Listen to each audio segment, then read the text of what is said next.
კანადა და ჩინეთის რესპუბლიკა ახალ სტრატეგიულ პარტნიორობაზე შეთანხმდნენ. ჩინეთის დედაქალაქში ოფიციალური ვიზიტის ფარგლებში კანადის პრემიერ-მინისტრი მაგ კარნი ჩინეთის პრეზიდენტ სი ძინპინს შეხვდა. ორი ქვეყნის ლიდერები შეთანხმდნენ, რომ გასულ წლებში შედარებით დაძაბული ურთიერთობების შემდეგ მხარეები კავშირების დათბობასა და გაძლიერებაზე იმუშავებენ. მაგ კარნი კანადის პირველი პრემიერ-მინისტრია, რომელიც გასული 8 წლის განმავლობაში ჩინეთს ეწვია. მისი განცხადებით, ორ ქვეყანას შორის გაღრმავებული კავშირები დადებითად აისახება როგორც კანადასა და ჩინეთზე, ისე მთელს მსოფლიოზე. პრეზიდენტი სი ძინპინი და მე ვაცხადებთ, რომ კანადა და ჩინეთი ახალ სტრატეგიულ პარტნიორობას ამყარებენ. ის 5 ძირითად სფეროზე იქნება ფოკუსირებული, სადაც ჩვენი ორივე ქვეყანა მნიშვნელოვან და მდგრად წარმატებას მიაღწევს. პირველი არის სუფთა ენერგიისა და კლიმატის კონკურენტუნარიანობა. სფეროები, სადაც კანადასა და ჩინეთს უზარმაზარი და ურთიერთშემავსებელი ძლიერი მიდგომები აქვთ.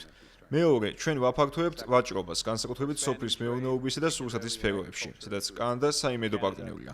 მესამე, ჩვენი ერთგულება მრავალმხრივი მმართველობისა და გლობალური მმართველობის გაძლიერების მიმართ მოდის იმ დროს, როდესაც ეს ყველაფერი ცვალებადია. მეოთხე, ჩვენ ვაღრმავებთ ჩართულობას საზოგადოებრივი უსაფრთხოებისა და დაცვის საკითხებში, რათა დავიცვათ ჩვენი ხალხები. და ბოლოს, ხალხთა შორისი კავშირები და კულტურა ძლიერდება ჩვენი ცხოვრების გასამდიდრებლად.